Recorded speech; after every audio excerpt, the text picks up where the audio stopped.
Bene ragazzi, buongiorno. Iniziamo a parlare di Giordano Bruno. Giordano Bruno è il primo di una triade di pensatori italiani, tutti meridionali per la verità, che di solito vengono chiamati i naturalisti italiani, i naturalisti del Rinascimento italiano, il naturalismo rinascimentale. Perché sono dei naturalisti, sono dei pensatori, diciamo, al limite dell'eresia, quando davvero eretici oppure non cristiani come Giordano Bruno che iniziamo a vedere oggi, che sono naturalisti nel senso che recuperano un contatto diretto con la natura, identificando spesso la natura con Dio, dando alla natura le caratteristiche che di solito si attribuiscono a Dio. Quindi si tratta di una sorta di panteismo. Questi tre rappresentanti più importanti del naturalismo italiano, naturalismo rinascimentale italiano, sono Giordano Bruno, ma poi anche Bernardino Telesio e Tommaso Campanella. Realizziamo alcune lezioni su Giordano Bruno, ma poi parleremo brevemente anche di Telesio e Campanella. Ve ne sono anche altri di panteisti rinascimentali, molti di loro, come vedremo anche Giordano Bruno, utilizzano anche la magia all'interno del loro pensiero.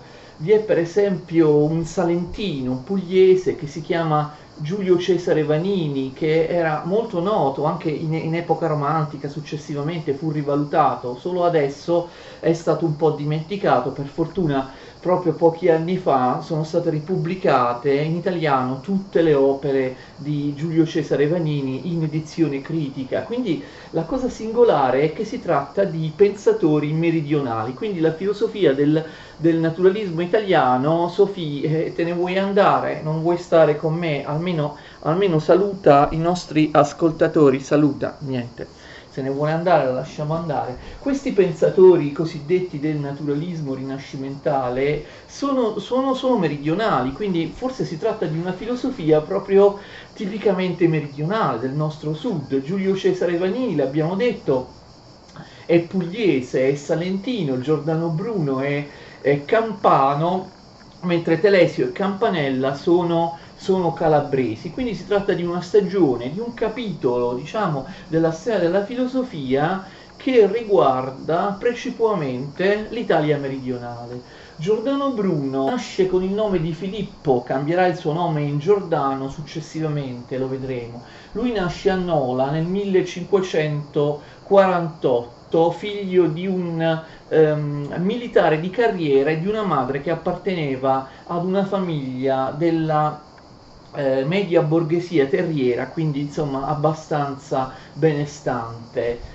Lui nasce a Nola, Nola in Campania, vicino Napoli, però Nola non è Napoli, è lo stesso Giordano Bruno ci tiene più volte nei suoi scritti, nelle sue lettere, a mettere in evidenza che Nola è qualcosa di diverso da Napoli. Lui è sensibile a questo nel voler essere ricordato come uno che è di Nola, non di Napoli, nel mettere in evidenza il fatto che lui non è propriamente napoletano, ma è nolano e la cosa è differente.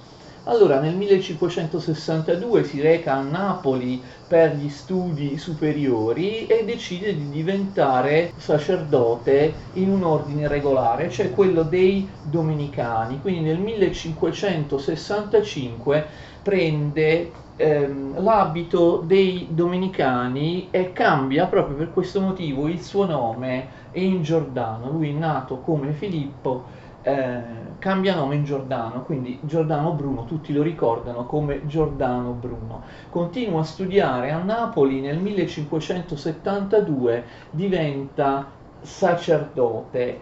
Nel 1575 si laurea in teologia. Ben presto deve fuggire da Napoli a causa delle sue idee eretiche. Vedete, sin da quando è molto giovane, sin da quando non ha scritto ancora niente di importante, Giordano Bruno evidentemente esprime delle idee che vengono considerate eretiche, quindi rischia un processo E lui quindi per questo motivo fugge dal convento di Napoli nel 76 e si trasferisce a Roma e sveste l'abito, getta l'abito alle ortiche, cioè comunque abbandona l'ordine domenicano. Come vedete, sin dall'inizio Giordano Bruno ha un carattere che tende a metterlo un po' nei guai, a farlo finire nei guai. Questa è la caratteristica, diciamo, del personaggio. Il personaggio è un po' irruento, il personaggio è iroso, il personaggio è facile alle polemiche, ha degli scatti d'ira, insomma, forse uno potrebbe dire un personaggio proprio fortemente meridionale da un certo punto di vista, non nasconde le sue idee e quindi è un personaggio certamente poco diplomatico, esprime a volte appunto in maniera incauta le sue idee e da questo deriveranno, vedremo, tutti i suoi problemi. Quindi lui si trasferisce a Roma, pensate che poi è costretto a fuggire persino da Roma perché anche lì si mette in urto con i suoi confratelli domenicani e in particolare viene accusato, anche se ora sappiamo che l'accusa è falsa, di aver gettato un suo confratello nel Tevere, di aver ucciso un suo confratello addirittura gettandolo nel Tevere. L'accusa è falsa, però lui fugge da Roma. Giordano Bruno tra il 76 e il 78 vaga tra diverse città del nord Italia. Giordano Bruno, come già si sta notando, è una personalità di livello e di respiro europeo e lui ha viaggiato e ha risieduto in numerose parti sia d'Italia che, come vedremo, sia d'Europa. Nel 1578 va a Ginevra dove insomma Ginevra era stata la città di Calvino, era in piedi ovviamente il concistoro, la teocrazia calvinista. Giordano Bruno ha un animo infuocato, l'abbiamo detto, ha un animo focoso, vuole in particolare diffondere le sue idee, vuole far conoscere le sue idee, vuole che qualche autorità, qualche sovrano, e nel caso di Ginevra naturalmente c'è la Repubblica calvinista, accetti le sue idee, le trasformi in qualche modo in una riforma politica e religiosa. Le sue idee però sono piuttosto singolari, vedremo le sue idee politiche e religiose, quindi diciamo è piuttosto un'utopia il fatto che lui possa è davvero, davvero essere un riformatore religioso come lo era stato Calvino. Infatti a Ginevra, anche lì, litiga con tutti. Pensate che per farsi accettare, quando si trasferisce a Ginevra, Giordano Bruno si converte al calvinismo, al protestantesimo calvinista, sia pure per convenzione. È una conversione comunque assolutamente di facciata. Va via anche da Ginevra perché anche lì litiga con tutti, si trasferisce in Francia, prima a Tolosa, che è una roccaforte dei cattolici. Ricordate che in questo periodo noi siamo all'interno delle terribili guerre di religione in Francia tra cattolici e protestanti calvinisti, che in Francia si chiamano ugonotti. Tolosa è proprio uno dei centri del cattolicesimo. Poi si sposta a Parigi nel 1581, pensate, viene accolto dalla corte di Enrico III, quindi Bruno, personaggio internazionale, Bruno, personaggio noto a tutti alla sua epoca e anche in confidenza con i re, con i sovrani. Enrico III lo accetta alla sua corte e Giordano Bruno fanno amicizia con una fazione politica della corte del re di Francia Enrico III, appunto, che si chiama i Politique. Giordano Bruno, l'ho detto, vorrebbe convincere un qualche sovrano a realizzare una sua strana, singolare, molto singolare riforma religiosa e politica. E naturalmente i sovrani non lo prendono tanto sul serio, anche se apprezzano la sua cultura, la sua brillantezza intellettuale. Enrico III, ovviamente, dice Giordano Bruno, ma io sono impegnato nella guerra, che riforma religiosa vuoi che possa fare in questo periodo? Peraltro Enrico III era cattolico, però in realtà di fatto si stava spostando dalla parte degli ugonotti nella guerra di religione. Tuttavia due erano le fazioni in Francia: cattolico oppure protestante, calvinista, ugonotto. Non c'era certo spazio per una riforma, quella voluta da Giordano Bruno, vedremo, che mirava a diffondere o a imporre una religione che non era una religione cristiana, quindi una vera utopia da parte di Giordano Bruno. Enrico III tuttavia gli dà un'altra opportunità, lo manda in Inghilterra. Infatti nel 1583 Giordano Bruno si sposta dalla Francia all'Inghilterra, dove la regina è, ve la ricordate, ne abbiamo parlato anche nelle video lezioni di storia, è Elisabetta I Tudor. Enrico III dà anche a Giordano Bruno una lettera di raccomandazione, ok? Una lettera di raccomandazione per Elisabetta I d'Inghilterra, in cui Enrico III parla bene in maniera elogiativa di Giordano Bruno. Infatti Giordano Bruno viene accolto anche in Inghilterra, parla personalmente, ha rapporti personali con Elisabetta I. Ovviamente anche Elisabetta I trova assolutamente strampalata la riforma che Giordano Bruno vorrebbe proporle. Elisabetta I dice: io sono protestante, anglicana, e difendo la religione protestante. Tra l'altro sapete bene che in quel momento Elisabetta I si trovava a difendere la religione protestante non soltanto a parole, non soltanto in teoria, ma proprio con le armi contro il campione del cattolicesimo che cercherà invano di invadere l'Inghilterra. Vi ricordate? Filippo II di Spagna. E quindi Elisabetta I risponde a Giordano Bruno dicendo: ma io difendo i protestanti, non posso certo accogliere la tua strana riforma religiosa, tu vorresti che noi tornassimo ad una sorta di arcaica, mitologica religione egiziana. Insomma, vedremo poi quale sarà l'idea in proposito di Giordano Bruno. Anche qui Giordano Bruno litiga con i sapienti, con gli intellettuali del posto, in particolare quelli dell'Università di Oxford. L'Università di Oxford sono non solo anglicani, ma attenzione, ma soprattutto calvinisti, quindi sono molto duri.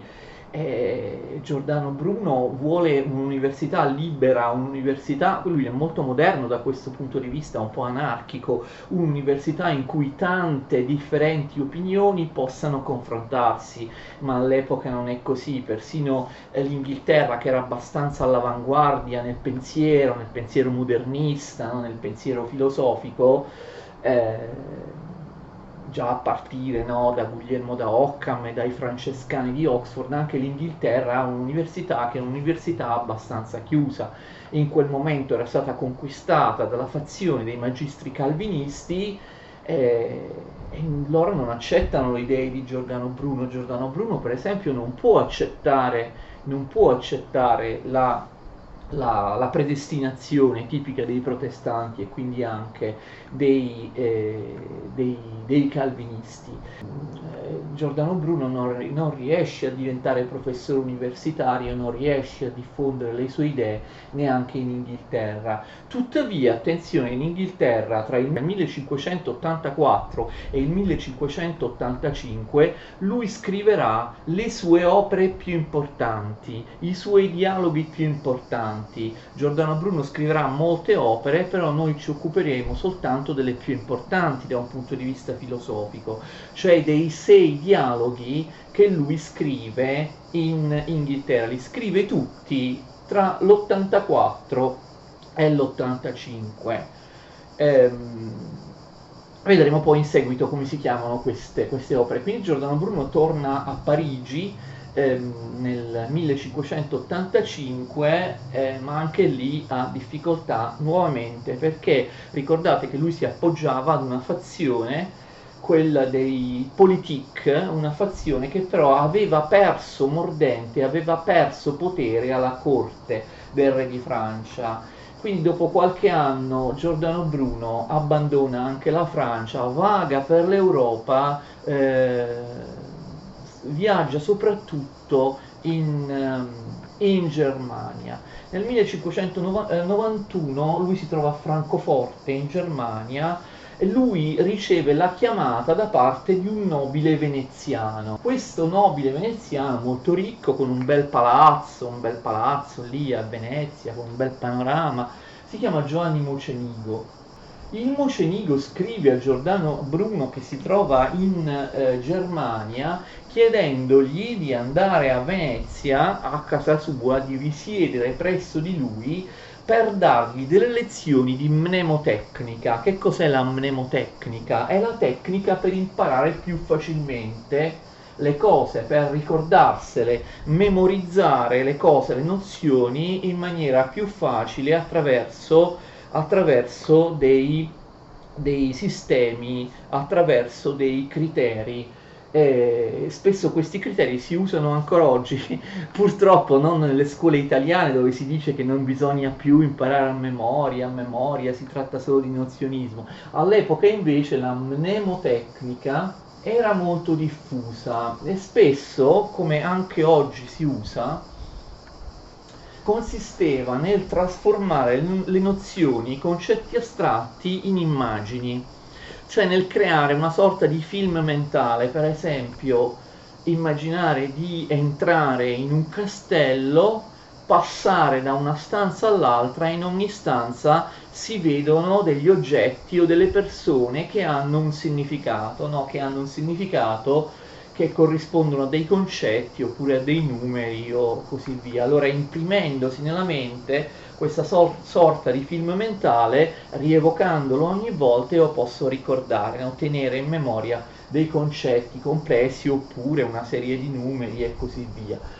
Bruno insegnava la mnemotecnica, era famoso anche per questo, aveva pubblicato un libro sulla mnemotecnica che aveva avuto molto successo, De Umbris Idearum. Come vi ho detto prima, ovviamente De Umbris Idearum, voi sapete il latino, vuol dire sulle ombre delle idee, le ombre delle idee. Quindi si tratta, come vi ho detto prima, di trasformare le idee astratte in ombre, in immagini, in ombre nel senso di immagini mentali. E allora Giordano Bruno è in difficoltà economica, Mocenigo gli fa una di quelle offerte, come si dice, che non si possono rifiutare. Bruno viene ben remunerato e quindi si trasferisce in maniera incauta, in maniera improvvida a Venezia, senza rendersi conto del fatto che si trovava in pericolo, perché Giordano Bruno era stato più volte denunciato all'Inquisizione per le sue idee, quindi tornando in Italia era a rischio di arresto, era a rischio di persecuzione da parte dell'Inquisizione. Giordano Bruno tuttavia si trasferisce a Venezia perché l'Inquisizione aveva giurisdizione, aveva potere, era accettata in tutti gli stati e staterelli italiani, però a Venezia un po' meno. Si era anche verificato il caso più volte in passato che Venezia avesse litigato col Papa, litigato con Roma e avesse impedito all'Inquisizione di operare, avesse rifiutato per esempio Venezia avesse rifiutato di trasferire i propri prigionieri, i propri eretici, i propri prigionieri dall'Inquisizione veneziana all'Inquisizione centrale, cioè quella romana, il Sant'Uffizio. Venezia spesso ha litigato col Papa e quindi spesso succedeva che appunto gli eretici arrestati o sotto processo non venissero da Venezia consegnati al Papa. Tuttavia, sfortunatamente per Giordano Bruno, in quel periodo Venezia aveva fatto la pace col Papa. Tuttavia Giordano Bruno pensa che all'epoca Venezia fosse un territorio più libero, diciamo così, un pochino più anticonformista rispetto ad altri stati italiani. Non aveva torto, nel senso che a Venezia si poteva parlare di più, ci si poteva muovere di più, insomma, si respirava in qualche modo un'aria di libertà maggiore rispetto agli altri stati italiani nell'epoca, in quell'epoca, nell'epoca della Controriforma. Giordano Bruno verrà da lì a poco denunciato all'Inquisizione di Venezia dallo stesso Mocenigo per il quale lui lavorava. Voi direte, come si dice al sud, nei posti, nei posti, nei posti come quello dove Giordano Bruno è nato, no? Come si dice?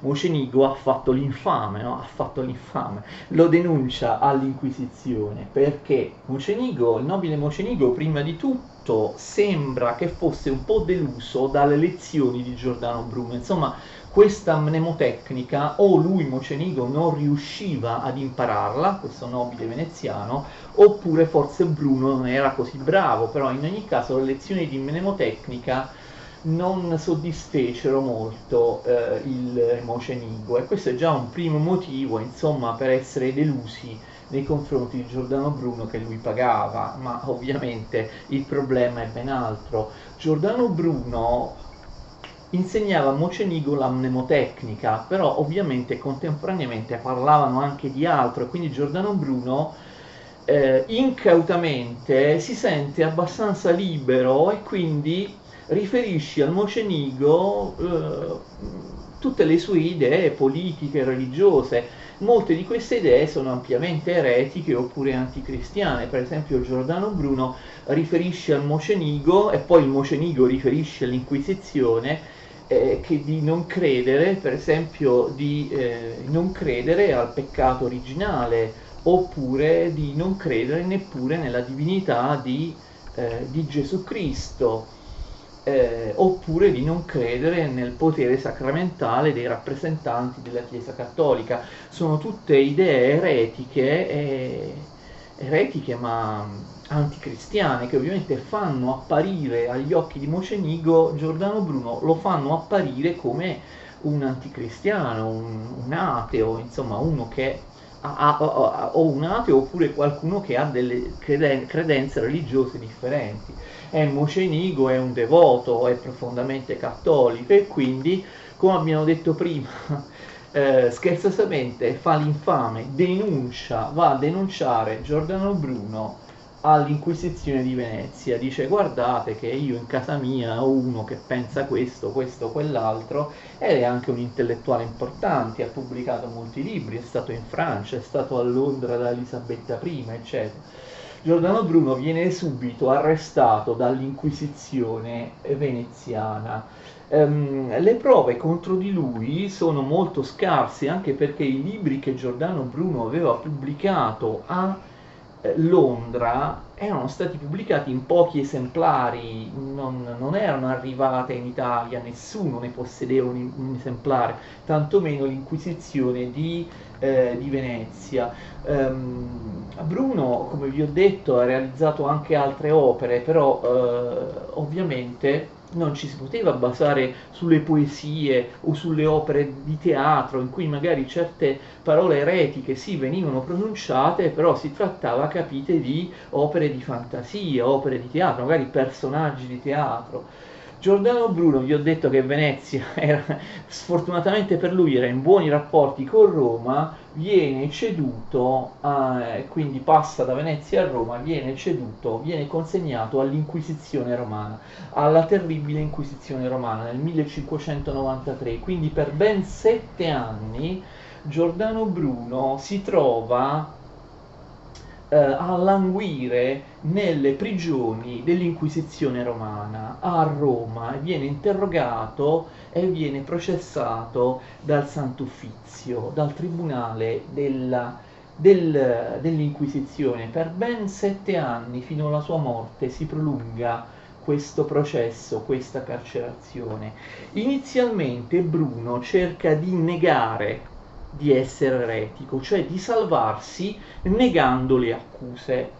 Lui dice di non essere stato interpretato bene, poi dice Giordano Bruno di aver sbagliato, sì, di aver espresso sicuramente delle idee eretiche, ma di aver sbagliato, e quindi chiede perdono di quello che aveva scritto e così via. Quindi cerca di salvarsi, spera che l'Inquisizione romana, anche dopo averlo tenuto prigioniero dopo molti anni, lo rilasci, come era successo, come era accaduto ad altri personaggi. Spesso venivano rinchiusi nelle carceri dell'Inquisizione, però dopo qualche anno, anche dopo molti anni, venivano poi liberati. Comprendete, il fatto di essere incarcerato per molti anni non significava affatto essere colpevole, si trattava di una carcerazione preventiva. Comunque l'Inquisizione poteva trattenerti nelle sue prigioni anche per tutta la vita, senza emettere una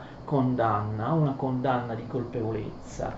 Cosa succede? A un certo punto Giordano Bruno si trova più in difficoltà perché, come vi ho detto prima, gli inquisitori hanno a disposizione soltanto opere che non sono propriamente opere di filosofia, di teologia, di storia, come per esempio la commedia Il Candelaio. Il Candelaio è pieno di affermazioni, è pieno di affermazioni eretiche, e- ma Giordano Bruno ovviamente si difende, come vi ho detto, dicendo ma è soltanto un testo teatrale. A un certo punto però c'è il colpo di scena. Gli inquisitori riescono ad acquisire, a venire in possesso di una copia dello spaccio della bestia trionfante. Vedremo dopo, elencando le opere di Giordano Bruno, e poi vedremo in una successiva lezione, spiegando le dottrine dello spaccio della bestia trionfante, vedremo che questa è proprio l'opera più fortemente, duramente ed esplicitamente anticristiana di Giordano Bruno, in cui Giordano Bruno condanna il cristianesimo, non solo le sue degenerazioni, condanna il cristianesimo alla radice come cattiva religione, e propone di sostituirlo con un'antica religione egiziana che in realtà mista a magia ed esoterismo, a un'antica religione egiziana che in realtà è esistita soltanto nella sua testa.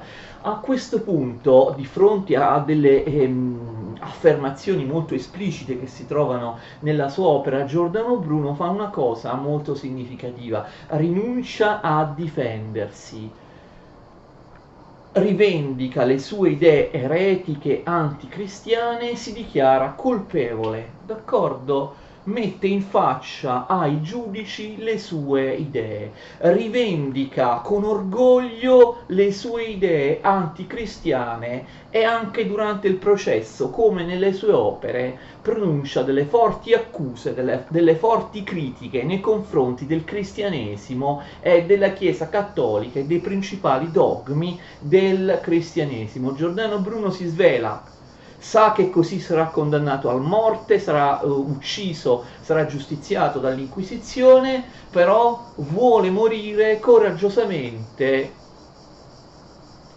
esprimendo le sue idee, anzi urlandole le sue idee proprio addosso agli inquisitori, rivendicando fieramente il fatto di essere un eretico, di essere un critico del cristianesimo.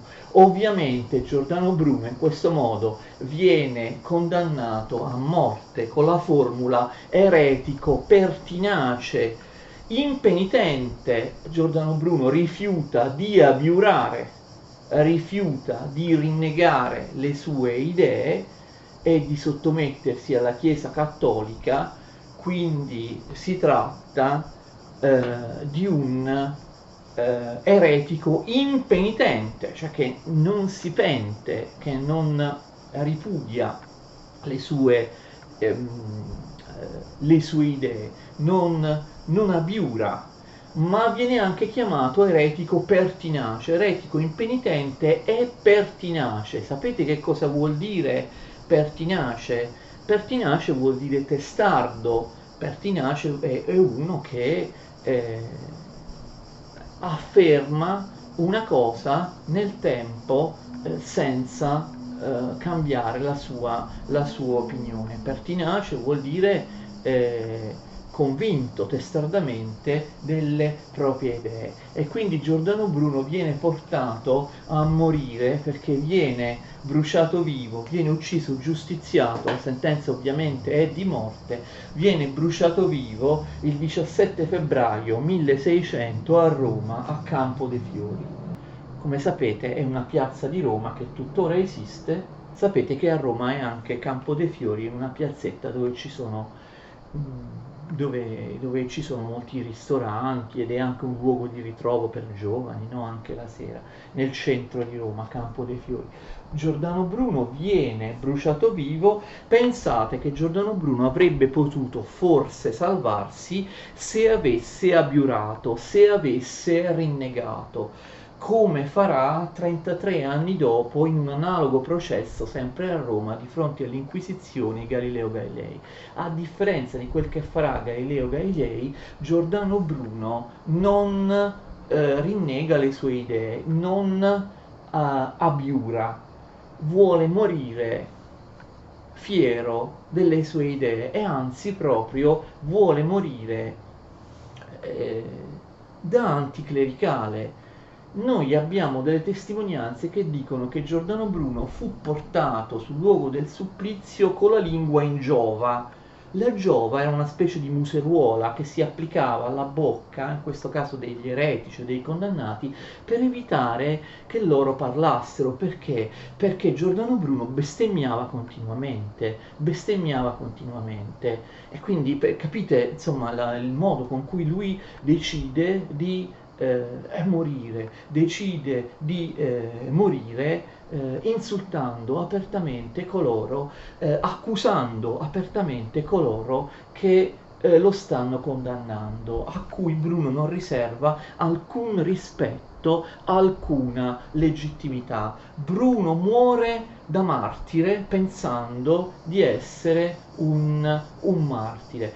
Pensate, l'Inquisizione avrebbe voluto salvarlo, tramutare la sua condanna in ergastolo, in arresti domiciliari, come succederà appunto con Galileo Galilei, che a differenza di Giordano Bruno si piegò e rinnegò le sue idee in un altro famosissimo processo, appunto, che vedremo parlando di Galileo Galilei 33 anni dopo. Qui siamo 33 anni prima rispetto al processo e alla condanna di Galilei, e Giordano Bruno non solo non rinnega le sue idee, ma insulta i suoi accusatori, li sfida anche da un punto di vista storico. Famosissima la frase che Giordano Bruno pronuncia all'interno del locale del Tribunale dell'Inquisizione allorché viene data lettura della sentenza di morte. Giordano Bruno si rivolge ai suoi accusatori, ai suoi giudici, a quelli dell'Inquisizione che lo condannano a morte, dicendo: tremate più voi nel pronunciare la condanna che io nell'ascoltarla. Quindi in qualche modo Giordano Bruno molto fieramente vuole trasformare gli accusati in accusatori. È come se Giordano Bruno dicesse: voi ora condannate me, ma la storia condannerà voi, e voi stessi sapete di star commettendo un'ingiustizia, di essere una spietata macchina repressiva che schiaccia coloro che hanno idee diverse dalle vostre, e la vostra intolleranza, la vostra crudeltà, la vostra oppressione, dice Giordano Bruno, sarà condannata dalla storia. Quindi voi oggi condannate me, ma la storia condannerà voi. E come negare che Giordano Bruno abbia avuto ragione. La condanna e l'uccisione di Giordano Bruno rappresentò un danno di immagine gravissimo per la Chiesa cattolica. Insieme all'analogo processo contro Galileo Galilei, la Chiesa cattolica ovviamente dà l'impressione un po' a tutti, ma in particolare in quel momento al mondo protestante, ma poi naturalmente col passare dei secoli, retrospettivamente un po' a tutti, la Chiesa cattolica diede di sé l'immagine di un'istituzione intollerante che voleva bloccare la diffusione del libero pensiero e, nel caso di Galileo Galilei, anche proprio la diffusione della scienza, delle teorie scientifiche. Fate attenzione, perché Galileo Galilei, come vedremo, sarà condannato come eretico per aver detto che la Terra si muove intorno al Sole, cioè per aver accettato il sistema copernicano, il sistema eliocentrico al posto del precedente, comunque del precedente sistema tolemaico o geocentrico. Ma Galileo fu condannato, lo vedremo, anche per le conseguenze che lui trae dall'accettazione del sistema copernicano, ovvero Galileo pensava che se questo fosse, questa teoria, insomma, che lui considerava vera, quella dell'eliocentrismo, il Sole al centro dell'universo, che se questa teoria confliggesse, come infatti confliggeva con la Bibbia, bisognasse modificare l'interpretazione della Bibbia, e questo la Chiesa Cattolica non poteva accettarlo. Però vi ho parlato di Galilei e del fatto che viene considerata eretica una teoria scientifica nel caso di Galilei, per dirvi che anche con Giordano Bruno è così. Cioè Giordano Bruno, tra le tante accuse di eresia, ha anche quella di aver considerato l'universo infinito, l'universo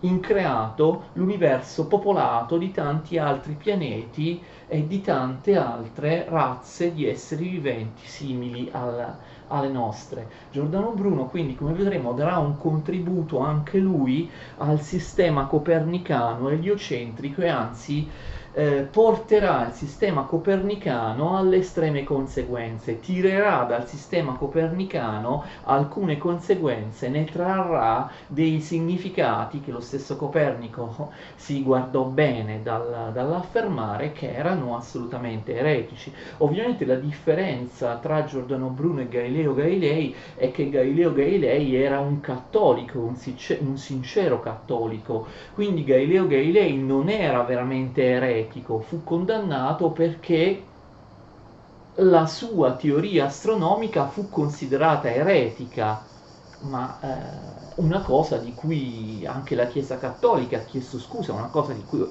che la Chiesa Cattolica ovviamente non fa più. Però Galileo Galilei non era un eretico davvero, infatti è stato riabilitato dalla Chiesa romana, mentre invece ovviamente Giordano Bruno, oltre a credere ad una teoria astronomica che era considerata eretica, era eretico nel senso più proprio del termine, perché non credeva nella divinità di Gesù Cristo, non credeva assolutamente nel cristianesimo. In ogni caso Giordano Bruno viene bruciato a Campo dei Fiori. Questo Giordano Bruno viene bruciato dalla Chiesa dell'Inquisizione, dalla Chiesa della repressione, in un momento, fine 500, inizio 600, in cui il protestantesimo era al suo massimo, al suo apogeo. Persino l'Europa orientale stava diventando protestante, quindi la Chiesa cattolica aveva molto paura, fu la Chiesa della paura a condannare Giordano Bruno e Galileo Galilei. La Chiesa che si vedeva assediata, che si vedeva minimizzata dall'avanzare dovunque di un cristianesimo protestante che sembrava inarrestabile. Questo naturalmente non per giustificare i processi inquisitoriali contro Giordano Bruno e Galileo Galilei, però per capire qual era, diciamo, l'orientamento, la situazione, diciamo, anche difficile della Chiesa Cattolica e del potere della Chiesa Cattolica in quel momento. Quindi Giordano Bruno non è importante solo per la sua filosofia, ma anche per la sua vicenda biografica, in particolare per la sentenza di morte, per il rogo, per la sua morte sul rogo da parte dell'Inquisizione, morte affrontata con baldanza, con coraggio, con spirito anticlericale, senza assolutamente sottomettersi all'autorità che lo stava condannando. Quindi Giordano Bruno è diventato nella storia una specie di simbolo del libero pensiero, di martire del libero pensiero, di martire della libertà di fronte a un'organizzazione oppressiva che impediva l'espressione delle proprie opinioni, impediva ogni libertà, quale l'Inquisizione cattolica, l'Inquisizione romana, ed è rimasto fino a noi proprio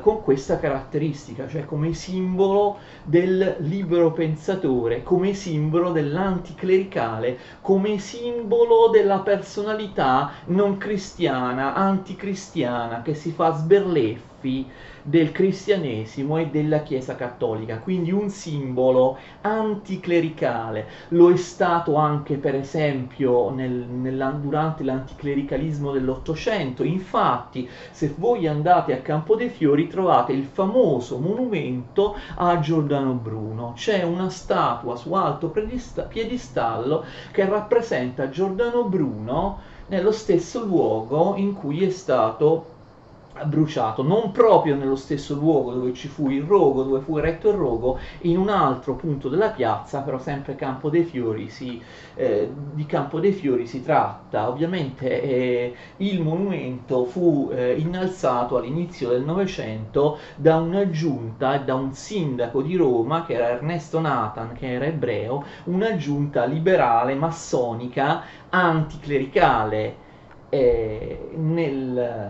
nel periodo, nel contesto in cui l'Italia era ancora l'Italia liberale uscita dal Risorgimento, che la Chiesa Cattolica non aveva accettato. Quindi all'epoca in Italia c'erano i personaggi della destra storica, della sinistra storica, poi Giolitti, cioè l'Italia era governata da veri liberali, non come quelli che oggi nella politica italiana o al governo dicono di essere liberali. L'Italia all'epoca era un vero Stato laico che si permetteva anche appunto di portare avanti queste piccole provocazioni contro la Chiesa cattolica, erigere un monumento al nemico giurato, a un nemico proprio, al simbolo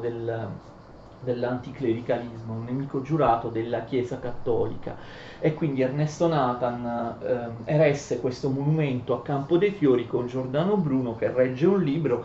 Il monumento è molto famoso, potete facilmente, se non lo conoscete, non lo ricordate, trovare l'immagine su internet. Inizialmente pensate che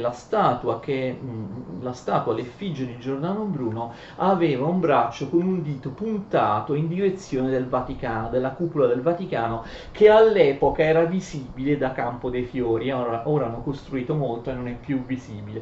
Poi quel dito puntato di Giordano Bruno verso la cupola del Vaticano, ecco, quella fu, diciamo, eliminata. E quindi tra l'altro un monumento a Giordano Bruno, che è un monumento anche al libero pensiero, perché sul basamento del monumento sono ricordati anche altri cosiddetti martiri del libero pensiero, anche internazionali, per esempio Wycliffe, Hus, molti di cui abbiamo parlato, insomma, nelle nostre lezioni di storia. Tuttora Giordano Bruno è proprio un simbolo di chi odia il cristianesimo, è un simbolo dell'anticristianesimo, dell'anticlericalismo, ma anche del libero pensiero. In Italia esiste un'associazione che si chiama Associazione del libero pensiero Giordano Bruno, Associazione Giordano Bruno del libero pensiero, qualcosa del genere, a cui sono iscritti molti intellettuali, molti professori che mantengono l'anticlericalismo forte e netto di un tempo, quello diciamo ottocentesco, è quello che ora non esiste più in Italia, qualcuno potrebbe dire purtroppo non esiste più. Io non sono iscritto a questa associazione, ma pensate, esiste persino un'associazione di liberi pensatori, di personalità non cristiane, e questa associazione è intitolata a Giordano Bruno. Adesso vediamo quali sono, le elenchiamo brevemente, quali sono le 6 opere di Giordano Bruno, non tutte le opere di Giordano Bruno, nominiamo soltanto quelle 6, quei dialoghi scritti a Londra, che noi analizzeremo nel dettaglio a partire dalla prossima lezione. Queste sono le opere di Giordano Bruno di cui ci occuperemo. Vi ho detto che si tratta di dialoghi perché ci sono diversi personaggi, anche se spesso l'autore parla lungamente in prima persona, e sono tutti stati scritti tra l'84 e l'85 in un breve periodo di tempo, 1584-1585, in Inghilterra, quando Giordano Bruno si trovava in Inghilterra. Sono divisi convenzionalmente in 2 gruppi.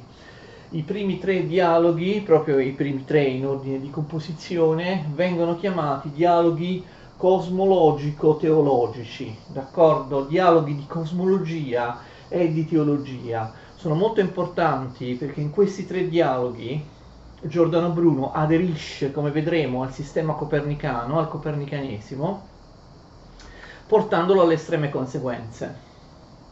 E in particolare elaborando l'idea dell'infinità dell'universo, anzi dell'infinità di più universi infiniti che coesistono tra loro, idea che era aliena a Copernico e quindi hanno un interesse appunto cosmologico e di riflesso anche teologico. Quindi Giordano Bruno, come vedremo, dà un suo contributo, pur non essendo lui uno scienziato, non essendo certo un astronomo, dà un suo contributo importantissimo all'affermazione dell'astronomia copernicana, elaborando alcune caratteristiche che vengono considerate tipiche dell'astronomia copernicana, anche se in Copernico non ci sono state poi aggiunte dalla produzione di Giordano Bruno. Questi dialoghi si chiamano La cena delle ceneri, dell'infinito universo et mondi, e poi della causa, principio et uno. Li prenderemo in considerazione velocemente, diremo cosa scrive Giordano Bruno in questi 3 dialoghi, nella prossima lezione, la nostra seconda lezione su Giordano Bruno. Il secondo gruppo di dialoghi invece è indicato come gruppo storico-antropologico, come i dialoghi storico-antropologici, perché Giordano Bruno parla di storia, elabora una sua precisa filosofia della storia e una sua antropologia, spiega le caratteristiche dell'animo umano, in realtà parla anche di religione, di storia della religione, quindi forse come dovrebbero essere chiamati dialoghi storico-antropologico-religiosi, va bene, comunque noi convenzionalmente chiamiamo i primi 3 dialoghi cosmologico-teologici e i secondi 3 dialoghi storico-antropologici. E questi sono lo spaccio della bestia trionfante, attenzione, lo spaccio spaccio della bestia trionfante. Vedremo che cosa significa spaccio, che in questo caso vuol dire espulsione, eliminazione, e che cos'è la bestia, perché molti, anche autorevoli, hanno preso delle cantonate quando si tratta di spiegare che cos'è la bestia, o molti non hanno ben capito che cos'è la bestia trionfante. Per Bruno è qualcosa di molto preciso. Poi Cabala del cavallo Pegaseo maiuscolo perché è il nome del cavallo che è anche il nome di una costellazione, il cavallo rappresenta questa costellazione.